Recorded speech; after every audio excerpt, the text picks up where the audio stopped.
Hey everyone, Kyle once again, and welcome back to the next episode review of Guild Receptionist, episode 6.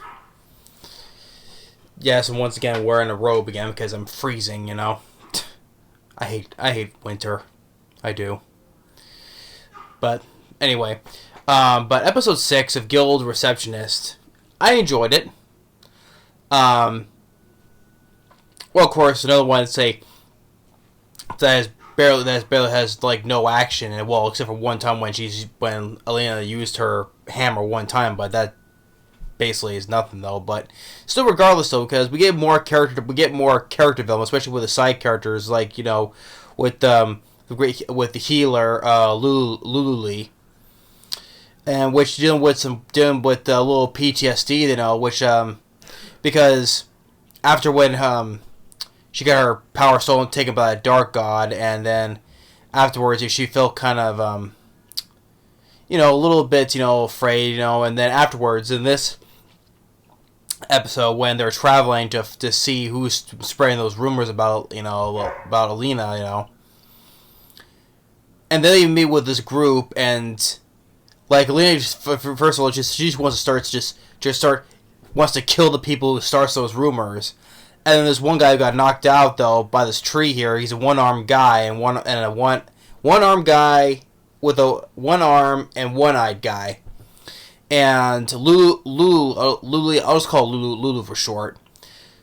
Lulu knows him because she went with him on her first adventure, back when she was starting as an adventurer as a healer. And she went with this guy to their first dungeon, starting out, right? So, and the guy remembers her as like, oh, he calls her a murderer, and that kind of affects her, and then just Lena wants to kill him with his hammer, but she does it off screen, so I say, oh, she killed him or not, though. And then we get to see with Lulu her little PTSD, saying recalling the flashback of what happened with our first adventure, right? So like went to their first dungeon with that guy, and the guy of course lost his arm and his right eye, of course, but then two other guys got critically wounded, and of course she's inexperienced though as a healer, so she could have healed. Well, she only had enough mana for one person, and so she had to make a difficult choice though. Like, you could say, oh, she could have ran away, and that's what made her like a coward though, but it was her first trip to the dungeon. She was inexperienced, so she couldn't, especially on the pressure of dealing with with a boss monster, and kind of made me sympathize with her, and let's say more character development with her, and what would you do in this situation? I mean, like, if you're inexperienced, and you don't have like that much of magic, when you're starting out, what choice do you have to make, and that's why they say that one guy, that one-eyed guy, calls her a murderer. No, she didn't kill anyone, though, but she just didn't help them. But like I said, given the circumstances, what could she have done, And then her other friend, Lo, it was very sympathy to her, and still say, hey, you know what, you're not a murderer, but you know what, you're with us, and you're my friend, so I trust you no matter what you are, who you are. Which gives her good confidence.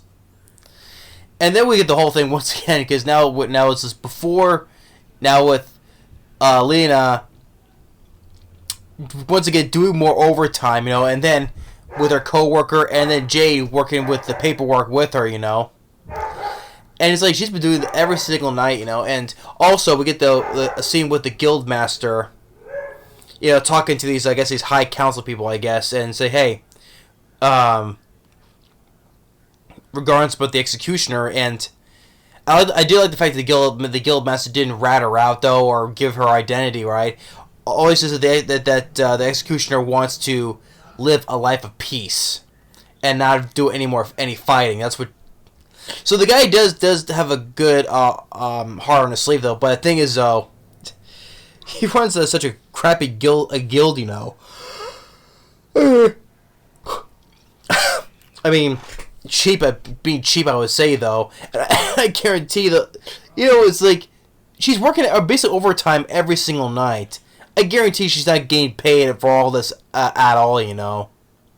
Yeah, 8 hours work though, but not overtime though. I'm like, she works herself to the bone and not getting paid overtime, you know. I guarantee she's not getting paid overtime. I bet you she's not.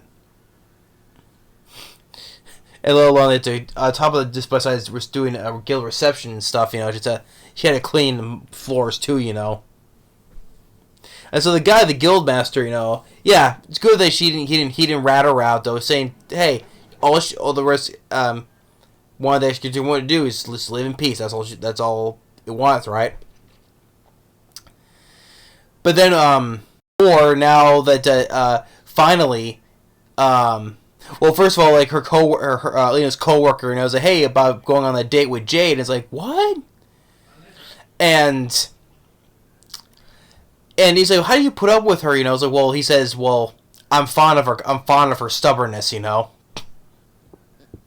And on top of that, but finally she got done with all the overtime.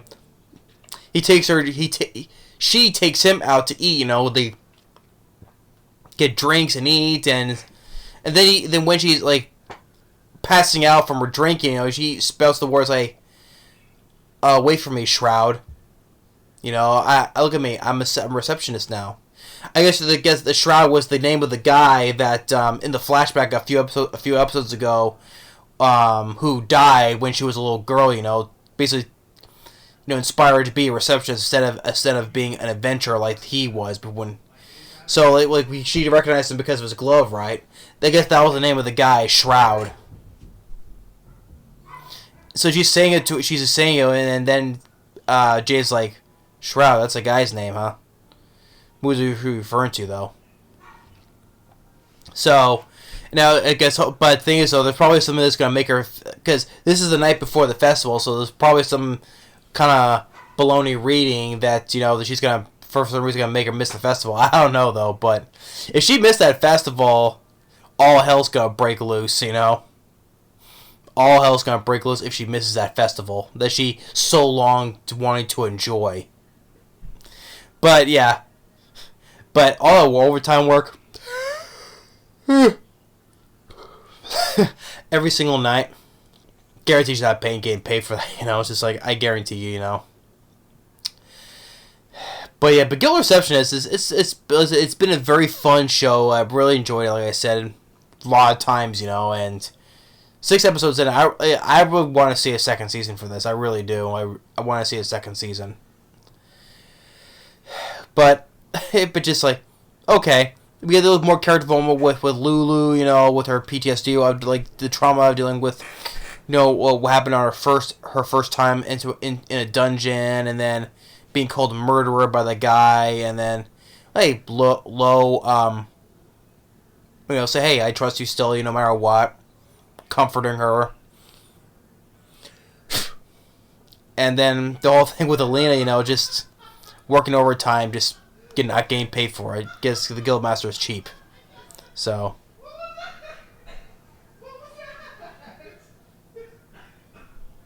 You hear that? That's my brother laughing. He's talking on the phone. And he's playing a game online, and he's laughing. So, hey. He is already hear him. That's him talking, so laughing.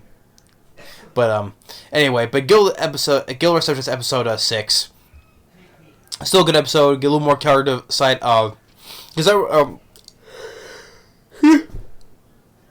like I said, it's just funny. I start yawning every time I go on camera. It's a running gag of a joke I'm tired of, you know. I am getting sick and tired of this though. What can I do? You can't stop yawning. But we get it goes like I said with the side characters like Ro and Lola. I've grown to a show to care for. You know, I like these characters, so I've grown to like those characters too. So hey, it'd be sad if anything happens to them. You know, which I probably won't though. But it was nice to have more character development with those two. Especially for we got mostly on Lulu, though. With her trauma. But regardless, though, the night before the festival, if she misses this festival, Alina, all hell's gonna break loose, you know. She'll probably just destroy everything. You may miss my festival. The one thing that she was longing to enjoy, though. And then essentially also going on the date with Jade as well, so. But yeah, that's episode 6 of Guild Receptionist. Thanks for watching, and stay tuned for more. We'll see you on the next one for the next episode review of Soul Leveling. Later.